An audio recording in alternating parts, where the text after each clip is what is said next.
ఎలా ఉంటుందంటే ఇది తిరుపతిలో నీకు గంట దర్శనం ఎవరు ఇవ్వరు. 5 శ్వాసలు తీసుకునేంత వరకే నీకు దర్శనం. ఆయన ఎలా తీసుకుంటున్నాడో అది నాకివ్వు అని. నేనే వెంకటేశ్వర స్వామిని అని. ఎక్కువసేపు ఉండవు కదా! లోకంలో ఉంటావు. ఆయన సమక్షంలో 5 సెకండ్లు. ఆ శ్వాసలే ఇవ్వు అంటాడు. అదే భూషణంగా ఇవ్వు అని. అందుకే పవిత్రంగా వెళ్తాం మనం ఆత్మను పెట్టుకొని లోపలికి. పక్క వాళ్ళు తర్వాత మాట్లాడదాంలేండి బయటికెళ్ళిన తర్వాత. అందుకే నామాలు, జపాలు గట్టిగా చేస్తూ ఉంటారు చాలా మంది. 5 శ్వాసలు ఇవ్వటానికి. సర్వాభరణ భూషిత అంటే అది.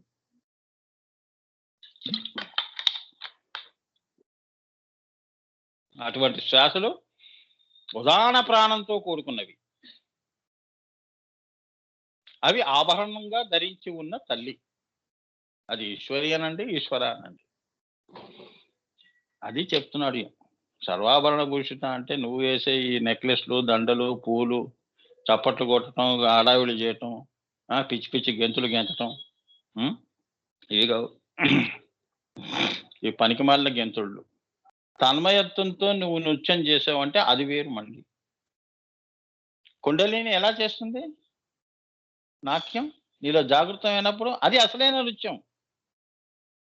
ఇప్పుడు మనం రోడ్ల మీద చూస్తుంటాం వినాయకుడి నిమజ్జనంలో విజులు వేసుకుంటూ తలపాగాలు చుట్టుకుంటూ అది పచ్చి లోకల్ టైపులో గెంతుళ్ళు గెంతుతూ ఉంటారు. తాగి గెంతటం ఇవన్నీ కావు అని ఇది కూడా చూపించాడుగా. మాయలో ఎలా ఉంటున్నాం, మన పూజలు ఎలా ఉన్నాయో చూపిస్తున్నారు. అసలైన పూజ ఇది. అందుకే అమ్మవారు మరి నీ యొక్క ప్రార్థన ఎలా వింటుంది చెప్పు? ఏది ఇచ్చావురా భూషణగా అంటుంది. అవునా? గుడి కట్టించాను, కొబ్బరికాయ కొట్టాను, డబ్బులు వేసానంటే అవి వేసావు సరే, ఉత్తమ జన్మ ఇస్తాను పో అంటుంది. నా దర్శనంతో పని ఏంటి నీకు అంటుంది. అవునా? అదనమాట. ఆ తల్లి దృష్టిలో పడాలి అంటే నువ్వు ఇగో ఇది. భక్త ప్రహ్లాదుడు అలా చేశాడు. అందుకే దేవుడు దిగొచ్చాడు. ఆయన దేవుడి దగ్గరికి వెళ్ళలేదు. మళ్ళా తిరుపతిను శ్రీశైలం వెళ్ళి మొక్కుకోలేదు. మా నాన్న నన్ను హింసలు పెట్టేస్తున్నాడని. వాళ్ళ నాన్న సమక్షంలో ఉండి నాన్నకి ముక్తి ఇచ్చి తాను ప్రాణాన్ని కూడా ప్రాణం ఇచ్చాడు. అంటే శ్వాసలే ఇస్తున్నాడు. ఎన్ని శ్వాసలు ఇచ్చేస్తున్నాడు మరి. ఆయన దిగి మరి వైకుంఠం నుంచి దిగి వచ్చేసాడు ఆయన. అలా ఉండాలమ్మా. అది నేను చెప్పేది. అది చెప్తున్నారు ఇక్కడ.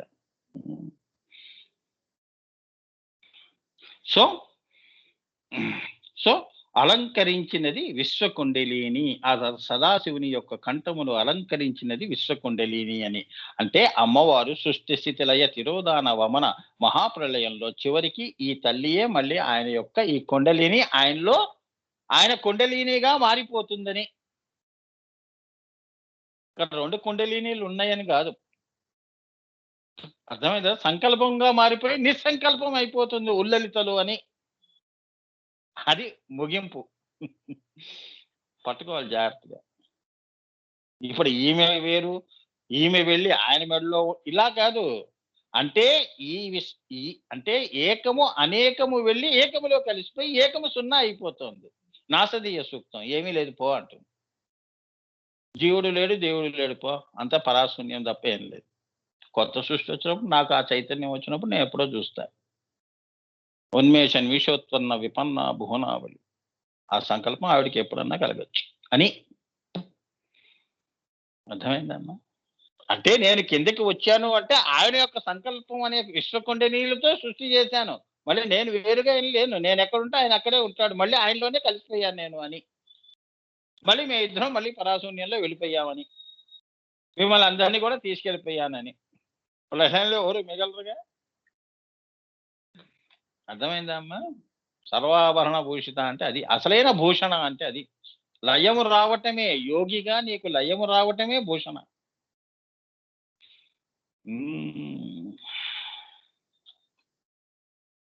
ఈశ్వరుని ప్రథమ స్వరూపము నాద శరీరం. ఆయన శివుడి యొక్క శరీరం ఏమిటి? ముందు నాదం. మనం పుడితే తల్లిదండ్రుల యొక్క సంకల్పం, తండ్రికి సంకల్పం మనకెన్నో ఉంటాయి. పుట్టాలి అంటే పెళ్లి చూపులు, తల్లి, తండ్రి వాళ్ళవ్వటం, పెళ్లి కూతురు, పెళ్లి కొడుకు కావటం, తాళిబొట్టు వేసుకోవటం, వేసుకున్న తర్వాత సంసారం చేయటం. మన ప్రొసీజర్ ఇలా. కానీ శివుడిది ఎలా ఉంటుంది? మనందరం అక్కడి నుంచే వచ్చాం. అది వేరే విషయం. ఆయనది నాద శరీరం. ఆయనకి శరీరంతో అవసరం లేదు. ఆయనకి ఎన్ని అవస్థలు లేవు మనలా. నాథాహ అని అందుకనే ఆయన గురువుగారికి ఇష్టమైన పాట. నాదా తనుమనిషం. ఏమ్మా? నాద శరీరము. నాదము నుండి బీజములు వచ్చాయి. చూసారా? ఏమొచ్చాయి? ఈం, శ్రీం, హ్రీం ముందు బీజాలు పుట్టాయి. అంటే విత్తనాలొచ్చాయి. విత్తనం లేకుండా అన్నం ఎలా వస్తుందమ్మా? పండు తినాలి అంటే పండు ఏది? మనమే కర్మఫలం. అర్థమైందా? మనమే ఫలాలం. ఆ చెట్టు శ్రీ విద్యా వృక్షం ఏదైతే ఉందో బిందువు నుంచి కింద వేలాడుతోంది. వేలాడుతున్న ఫలాలు మనం. ఇది పుట్టాలి అంటే ఆ బీజం. ఆ బీజములే అక్షరములు.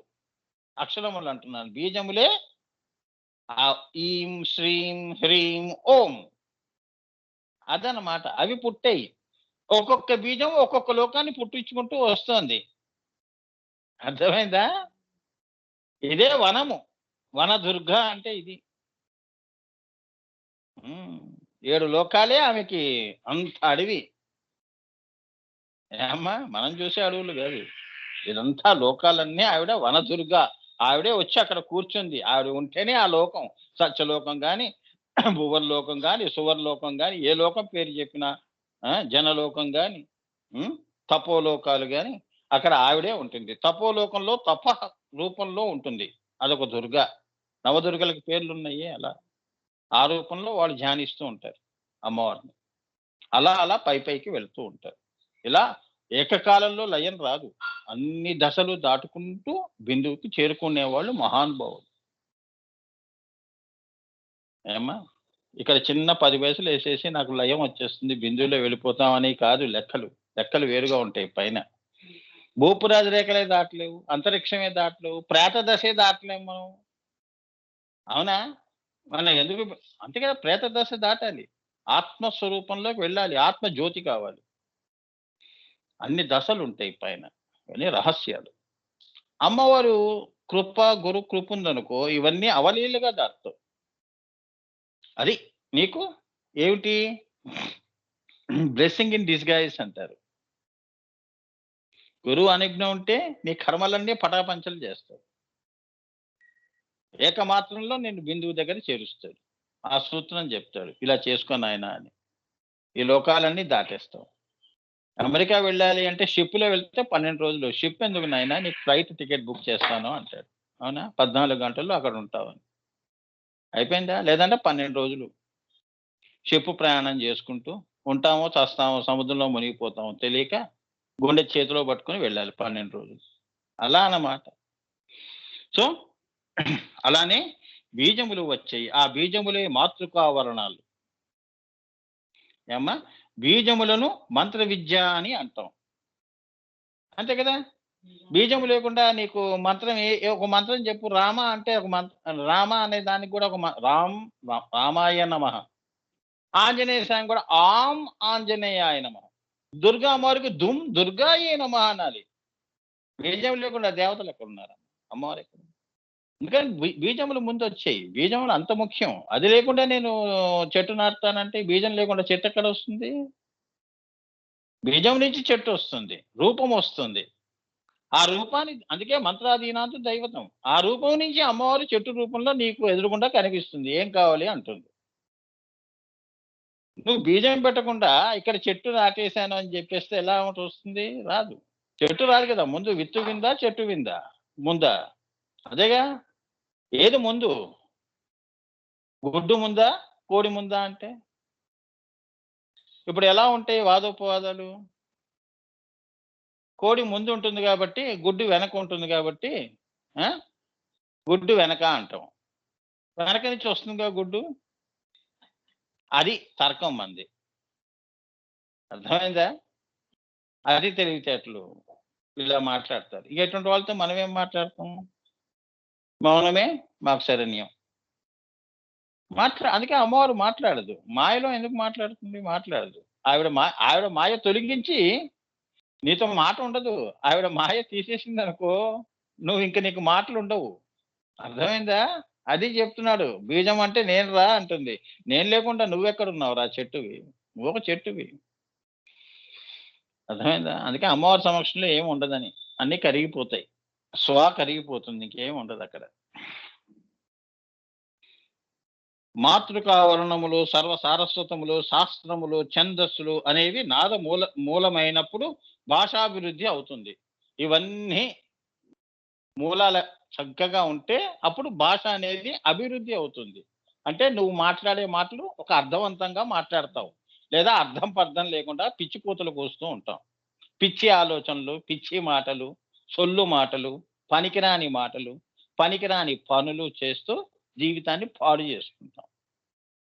ఇలా క్రమ పద్ధతిగా మనం మాట్లాడామనుకో జీవితం అందుకని టైమ్ టేబుల్ అని పెట్టారు మనకి. ఉదయమే ఎన్ని గంటలకు లేవాలి? ఇలా అవన్నీ ఎందుకు పెట్టారు అంటే ఇది పెట్టుకొని అది పెట్టారు మన జీవితానికి. ఏ వయసులో ఏది చెయ్యాలి? అవునా? సృష్టి కూడా ఆ యొక్క సూత్రాల మీద అందుకే సూత్రము చెప్పాను నేను మీ అందరికీ. సూత్రాల మీద ఆధారపడి ఉంది కాబట్టి సూత్రము ద్వారా జీవితం వెళ్ళాలి. ఇక జీవితమే సూత్రముగా మలుచుకున్నావు అనుకో నీ అంత అదృష్టవంతుడే లేడు. సూత్రాల్ని పాటించటం వేరు, నేనే సూత్రముగా ఉండటం వేరు. నువ్వు 10 మందికి ఆదర్శంగా ఉండటం. మహాత్మా గాంధీలా సత్యమే పలకటం. అవునా? ఇదే గొప్పదా? అది గొప్పదా?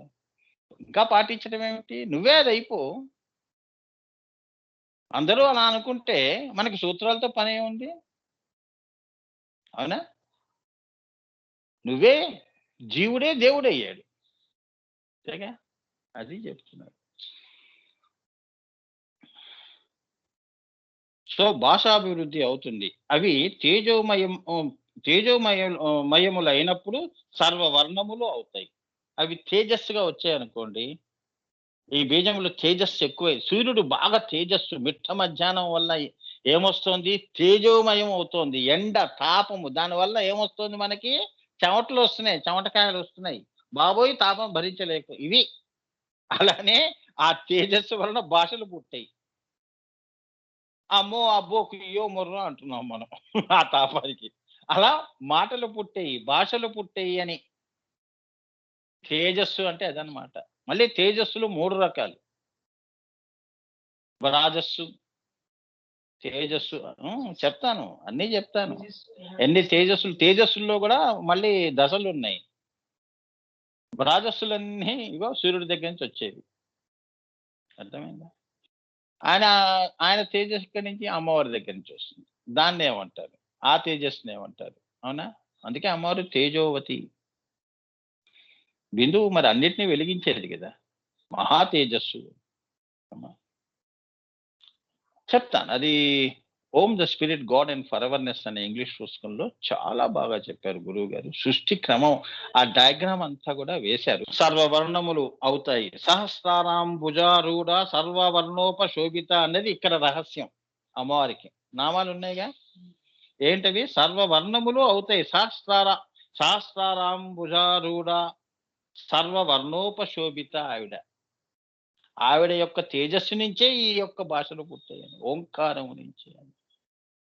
కావున సహస్రారమే సర్వాభరణ భూషిత. సో, కింద ఉన్నవన్నిటికి గూడా మరి బుద్ధిమంతుడే మరి బుద్ధి వికసించటం అంటే సామాన్యమైన విషయం కాదు. మనసు వికసించటం అందరికీ అవుతుంది వయసును బట్టి.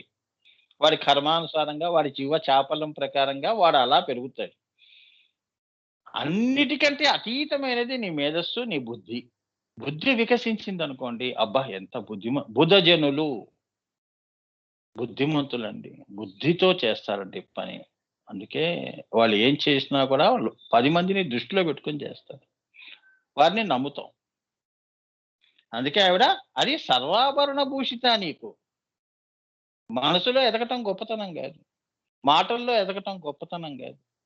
ఆలోచనలో ఎదగటం గొప్పతనం గాదు. ఊహల్లో కలలు గనటం గొప్పతనం గాదు. ఏమ్మా? దీనన్నిటికీ పైన ఆ బుద్ధియే నీకు వికసించిందనుకో సహస్రార కమలము అన్నారు. 1000 కమలములు వికసించాయంటే ఇంక వాడికి తెలియనిదంటూ ఏమీ లేదని. మనస్సు వరకు ప్రకృతి, బంధాలు, బాంధవ్యాలు అందులో నువ్వు నిష్ణాతుడివి. నేను పడిన కష్టాలు మీరెక్కడ పడ్డారండి అంటావు. ఆ! చెప్పుకో అంతవరకు నువ్వు ఓకే. నాదేముందండి. కర్మభూమి, కర్మ చేయటం, వెళ్ళిపోవటం. ఏది శాశ్వతం? అమ్మవారు శాశ్వతం. బుద్ధిమంతుడు అలా మాట్లాడతాడు. అవునా? మనసుతోనే బతికినవాడు, "నువ్వేం చూసావురా జీవితం? నేను చూసాను" అని కేకలేసుకుంటూ చెప్తాడు. అంటే వాడు మనసు. వీడు బుద్ధిమంతుడు. అవునా? అదనమాట.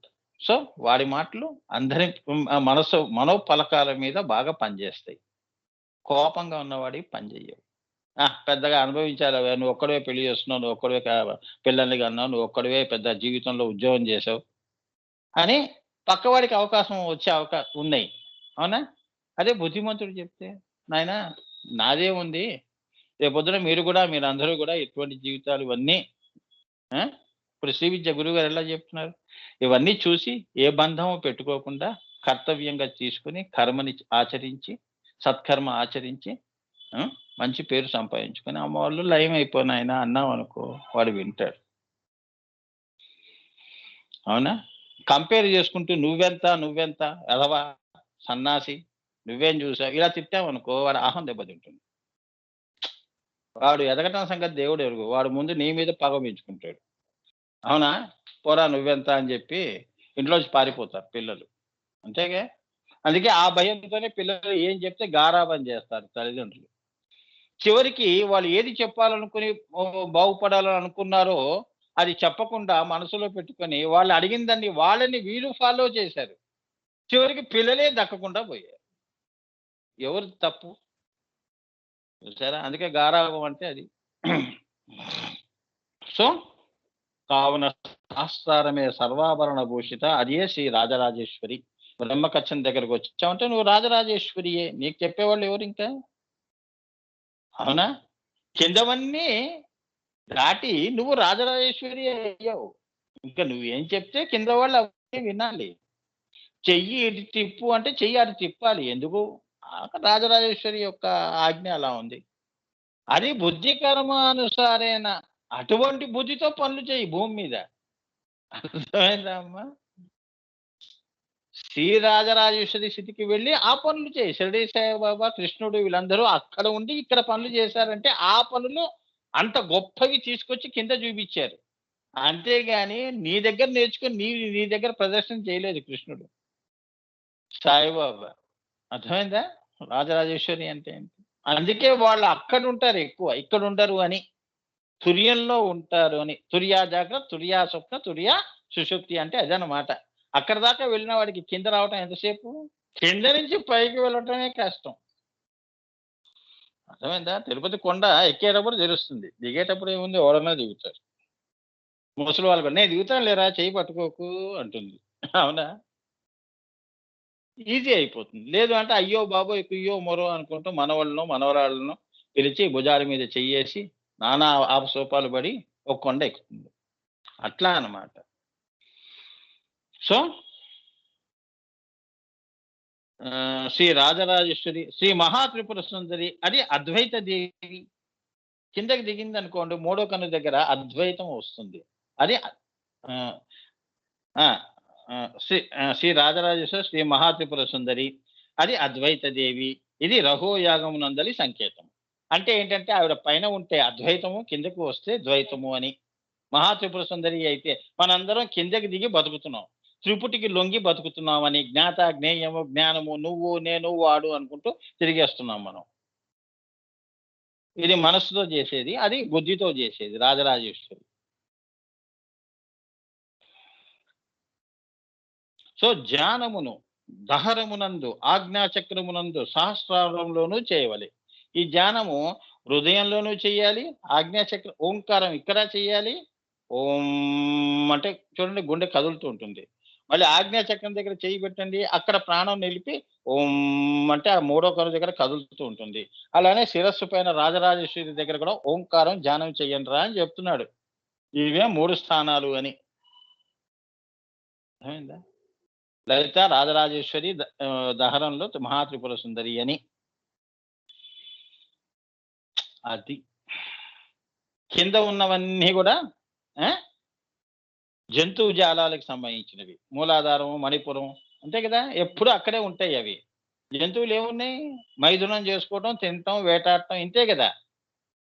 అవి ఎదగవు. మనిషి ఒక్కడికే అవకాశం ఉందని. అందుకే మానవ జన్మ పుట్టటం అంటే అది.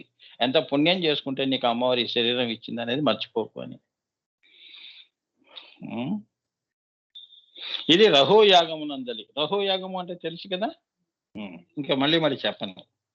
ధ్యానమును దహరమునందు ఆజ్ఞాచక్రమునందు సహస్రారములు చేయవలె.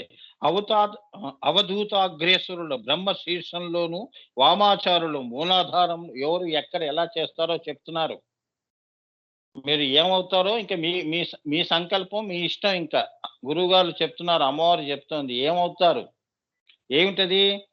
మీరు అవధూతాగ్రేసురులు బ్రహ్మ శీర్షంలో చేస్తారు. ఎప్పుడు బ్రహ్మ చింతనలో ఉంటారు. బ్రహ్మ వీధిగా ఉంటారు. బ్రహ్మను ఎరుక అనేది మరుపులోకి తీసుకెళ్లరు. ఎప్పుడు బ్రహ్మ చింతనలోనే అన్ని పనులు చేస్తారు. వాళ్ళు ఎవరు? వీళ్ళందరూ అవధూతలు. ఆ అవధూత స్థితిలో నువ్వు ఉంటావా? లేదు అంటే వామాచారులు మూలాధారమునందు ధ్యానం చేస్తూ ఉంటారు. కింద మూలాధారంలో లం అనుకుంటూ. అందుకే అణిమా సిద్ధి, లగిమా ఈ సిద్ధులు ఆ! పొంది లోకంలో టమారాలు చేసుకుంటూ బతుకుతూ ఉంటారు. ఆశ్రమాలు పెట్టుకుంటూ, ఒక చిన్న విద్య చేసుకుంటూ, వాడు ఎదగడింకా. వాడి శరీరం ఉన్నంత వరకు అణిమా సిద్ధి ఉంటుంది. వాడు పోయాడు అంటే వాడితో పాటు అది పోతుంది. అలాంటప్పుడు మంచి పేరు తీసుకొచ్చి 10 మందికి మేలు చేసి అందుకే ఆ! మానవ సేవయే మాధవ సేవ అన్నారు. ఆ పనులు చేసిన వాడు వీడికంటే గొప్పవాడేగా. లంబీజం చదివేవాడు మూలాధారంలో ఉండి వామాచార పనులన్నీ చేసేవాడి కంటే వీడు మంచివాడే మహాత్మా కదా వీడు. అమ్మవారు వీడి మీద చూపిస్తుంది. అందుకే మంచి పనులు చేయండి అన్నాడు. కనీసం అదన్నా చేయండి. ధర్మ కార్యాలు, సత్కార్యాలు అని. సత్కర్మలు చేయండని. హ్మ్. మొదటి వారికి ఆ తల్లి దహరంలో సవ్య దక్షిణ సేవితగాను, సవ్య దక్షిణ సేవితగాను, అవధూతగా నువ్వు చేస్తున్నావనుకో, హృదయంలో చేస్తున్నావనుకో, అమ్మా నా ప్రేమ హృదయం నుంచి నీ మీద ప్రేమ, కరుణ అన్నీ అంతే కదా! అమ్మవారంటే మీకు హృదయంలో నుంచే వస్తుంది కదా! వాళ్ళంతా సేవితగాను, సమయాచార తత్పరగాను భాషిస్తుంది. అందుకే మనదేంటి సవ్య దక్షిణ సేవిత.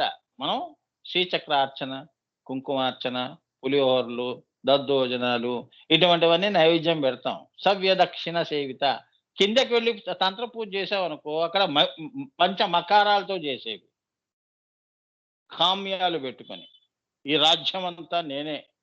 రాజ్యం కోసము, కీర్తి కోసము, ప్రతిష్ట కోసము అవునా? రాక్షసులు చేసింది అదే. పురాణాల్లో. ఉదాహరణకి మేఘనాథుడు. ఇది పెట్టుకొని చేశాడు. ఆ!